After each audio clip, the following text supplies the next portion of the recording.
And we are live, the final live stream for Outriders. Welcome everybody to the stream. This is gonna be the one where we finally discover where the signal comes from, that vaunted signal that we've been looking for the entire game.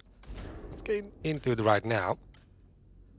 So this is gonna be, and welcome to Mr. Jew, by the way. I think you're a first-time viewer, Mr. Jew. Thanks for joining.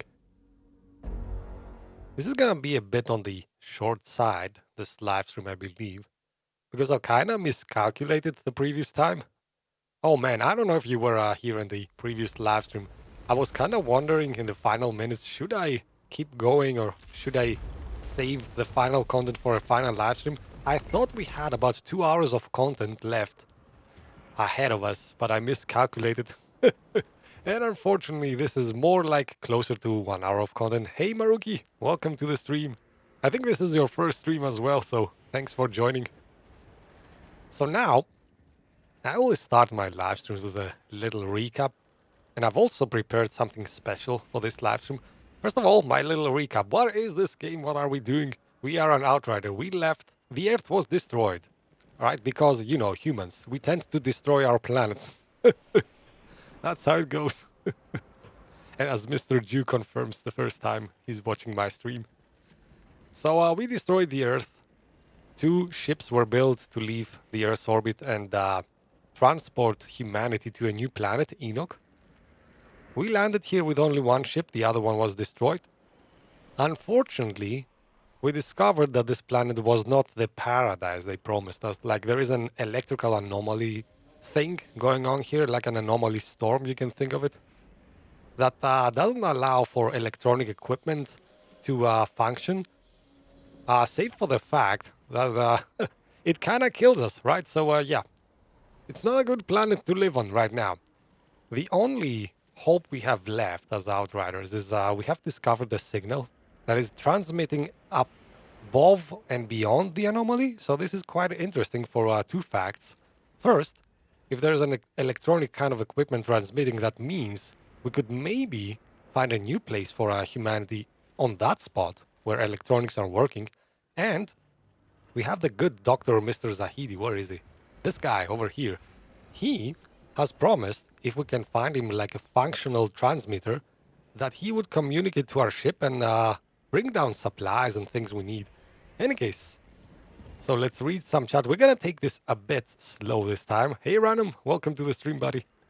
We're gonna take this a bit slow because there's only about 1 hour of content left, so we can afford to take this at a relaxed pace this time. So let's see. Maruki is his first stream as well. Did you just upload? Oh yeah. I love it that everybody who's a first-time viewer like asks this question, because I have my uploads, my videos like on a schedule, right? So every day at around 8 a.m. Eastern European time. I don't know what time that translates for you guys, but that's for me 8 a.m. in the morning. I post a new video. Like almost 99% of the time, you'll find a new video of mine at that time. Right now, I'm posting Outriders videos, obviously. And I'm also uploading like around 10 a.m. I think every day, like a short funny video of previous games that I played. Those are fun as well. People have told me those are maybe the highlight of my channel.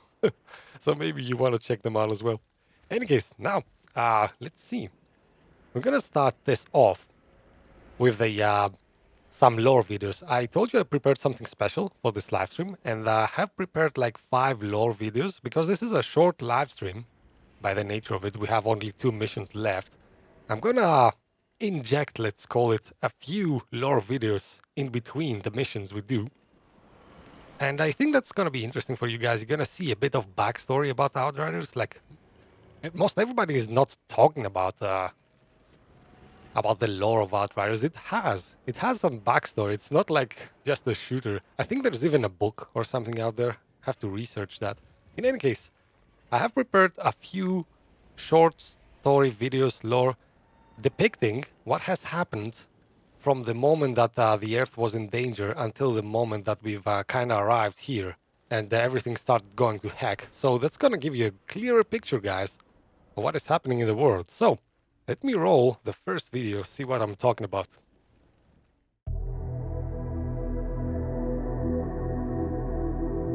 In 2032, the Earth began experiencing aggressive seismic activity. Some blamed it on secret weapons experiments carried out by the world's superpowers, a tectonic weapon that could target any location in the world and cause an earthquake. Another theory posed that experimental tech that could manipulate gravitational forces was responsible, causing some imbalance in the Earth's gravitational pull. Others believed it to be an unexpected effect of global warming already destabilizing the planet, among other series of natural disasters that awakened long-dormant volcanoes and kicked up skyscraping tsunamis. Whatever the real reason, and perhaps they were all contributing factors, the truth was lost to history as the situation snowballed into catastrophe. Studies revealed that these earthquakes would only grow stronger and more frequent, disrupting weather patterns, toxifying the world's water supply, destroying cities, until Earth's surface became uninhabitable and all life on the planet would be eradicated within a century. The world's leaders were able to keep the coming extinction level event secret until 2048, when the first worldwide seismic cataclysm killed hundreds of thousands. Over the coming decades, as global disasters became routine, cities swallowed by the earth, submerged by the ocean, or buried by mountains, the world descended into chaos. Global instability, anarchy, and riots engulfed the planet. Throughout this period, many nations tried to find ways to save humanity.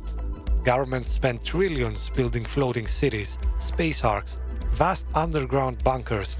But in the end, humanity's inability to work together and the sheer immensity of the task led to failure for all but one project, the SM Flores and the Caravel. These two ships would embark on an interstellar voyage to the planet Enoch to find a new home for the last of humanity. In 2091, the Flores' computers received the last message from home. SM Flores Automated Missions Log 32663. It finally happened. I accessed communications today and found the automated mission log reporting thousands of failed reconnection attempts with Earth. Diagnostic checks ruled out faults on our end, and backup comms systems report 0 messages. It doesn't feel real to write this, but Earth is no more.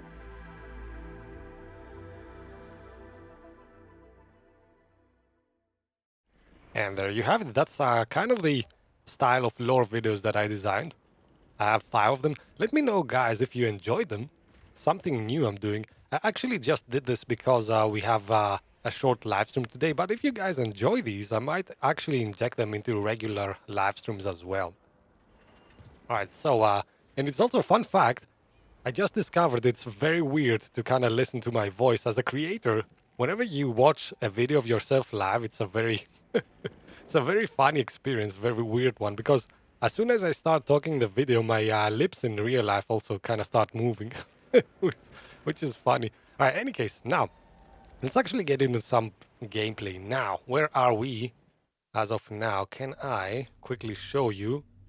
No, we do not have the lore here. But anyway, we are very close to discovering the signal. That's where we are. We are kind of in the middle of the desert. We have fought our way through aliens and humans alike.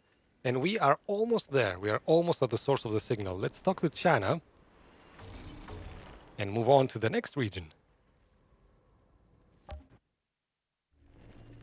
And actually, as soon as we arrive, I might be able to even afford ask my companions some questions. Get you some interesting information since we do have time in this stream. But I do not want to keep the action waiting too much, so let's maybe do a mission first. Let's see, it's sidereal plexus fault, says Maruki. Man, the loading screens in this game. Too many of them. We're so close. The signal's coming from just beyond this ridge. Stay on the lookout. You see any movement, run.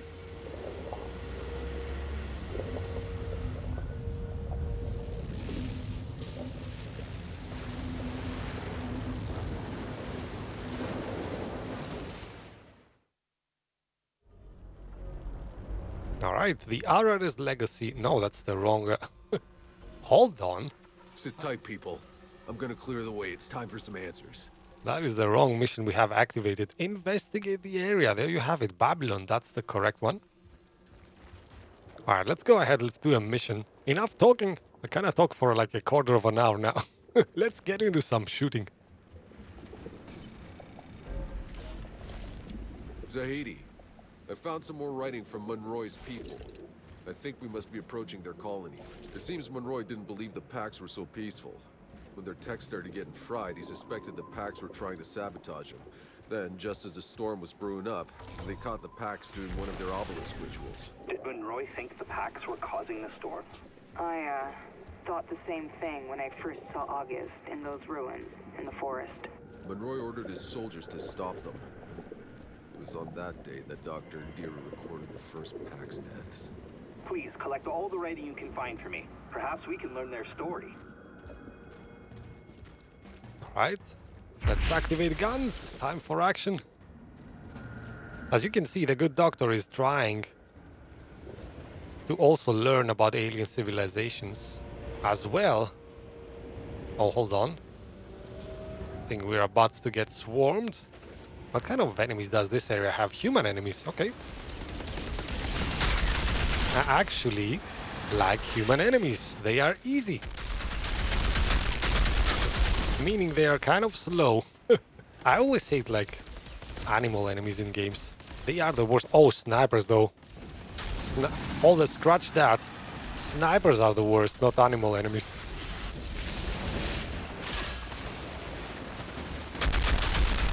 Now, hold on, let me throw some stuff around. Let's also go on a recap of my playstyle, since you guys are kind of new watching the stream now, some of you. I think it would pay to actually explain, hold on, this guy's getting too close, what my playstyle is like. Alright, so first of all, we're playing obviously a Technomancer. You can see that. Which means every time I shoot and hit somebody, I get health back. Right, that's how it works. Also, oh, there is a sniper there, man. Get rid of this guy fast.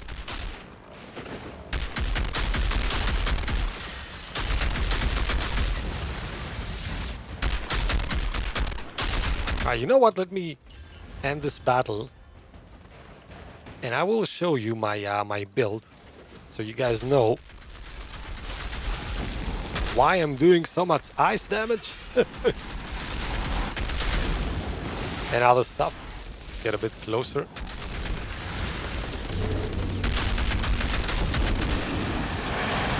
I'm playing on PC, by the way. Hybrid gaming controls.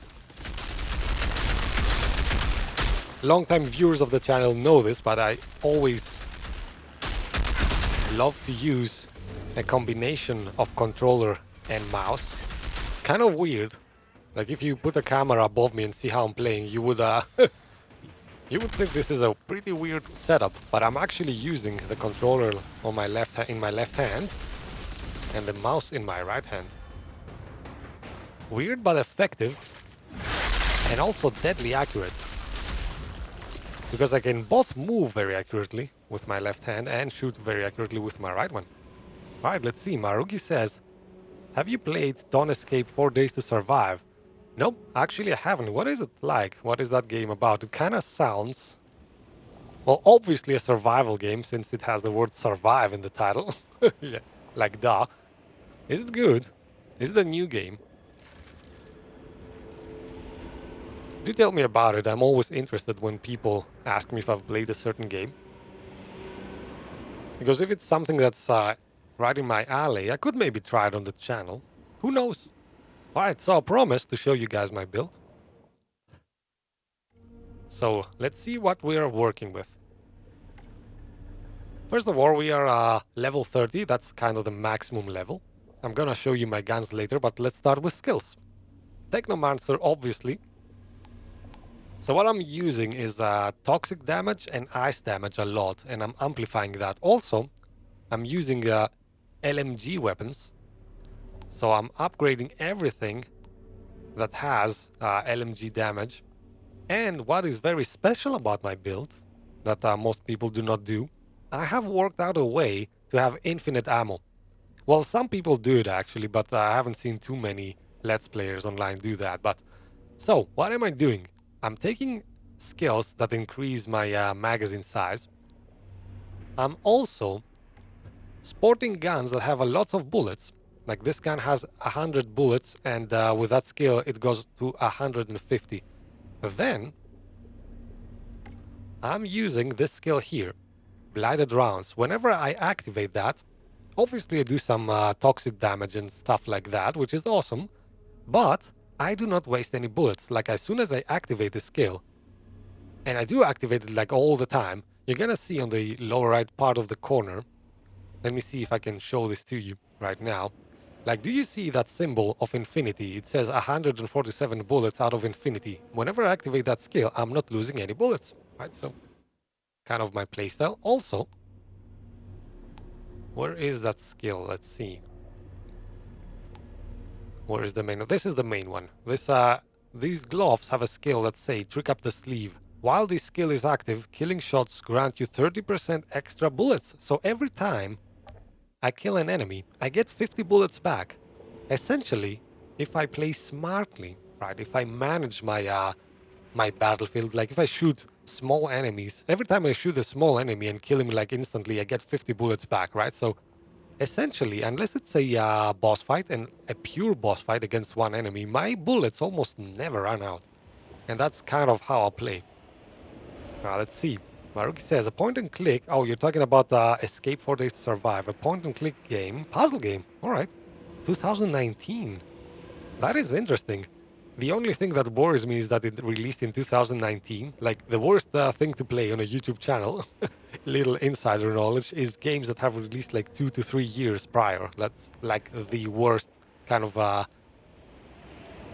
games to pick. But I'm gonna look at it because point and click puzzle games, yeah, I do enjoy those. I've played quite a few on my channel actually. Alright, let's move on a bit.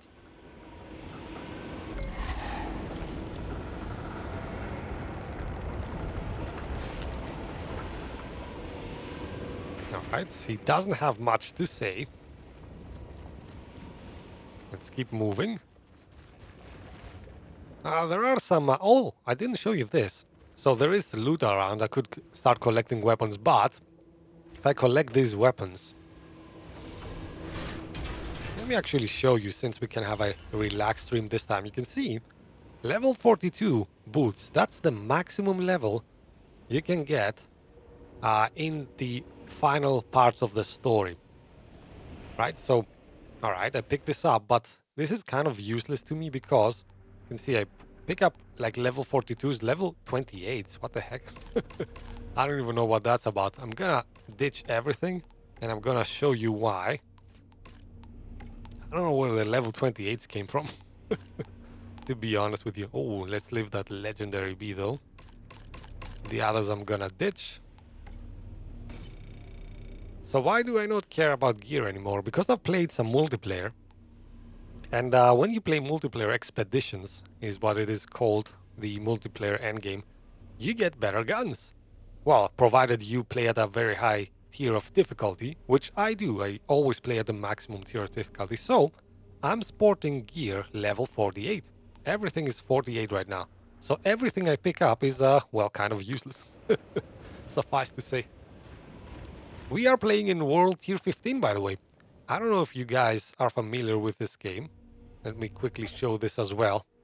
Oh boy, I'm sorry for long-time viewers if I'm going through things that you already know, but since we have some new guys today, I thought I would kind of make a small recap for them as well. So these are the world tiers.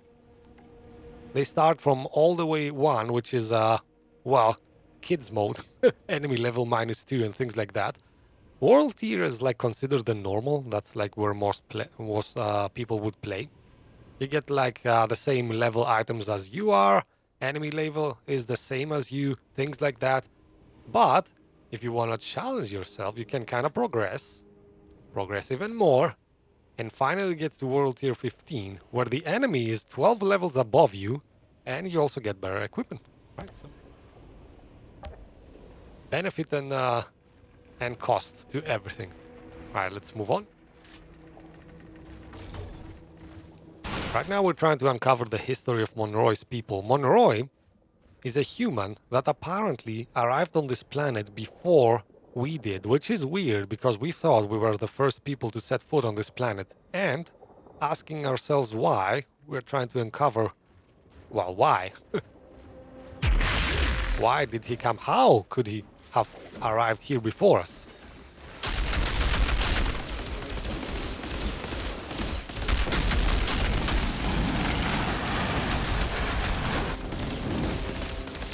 Also, my playstyle is kind of predicated on getting headshots. Like, I do not do a lot of damage if I aim at the body of somebody. But if I manage to get critical shots... Oh shoot. We're on fire. Not the good kind of way. And that's what I'm trying to do, always try to get headshots in this game. Then we're doing massive damage. I've kind of tuned my character to play that way.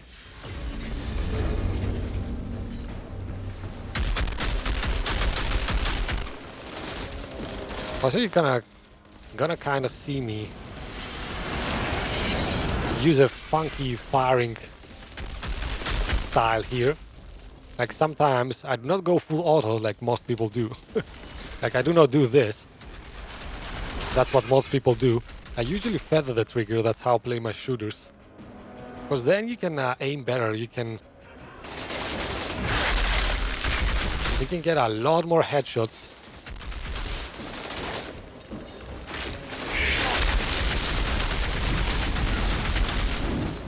If you feather the trigger.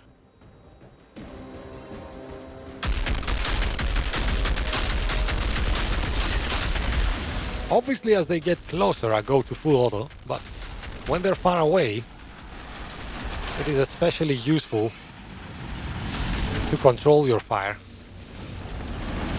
Because I'm not sporting like a gun that does a lot of damage in long range. I'm sporting an LMG, which is another kind of weird part of my playstyle, actually. Like, most people use LMGs to get, like, right in their enemies' faces. I'm using the LMG and I'm kind of shooting from long range most of the time. Which I know it is weird, but for me it kind of works. Like, I get the best of both worlds. I can hit enemies that are far away, and where boss fights are happening, then obviously the LMG has a very distinct advantage. Where is this guy hiding? Stop hiding, man! And I think we are done.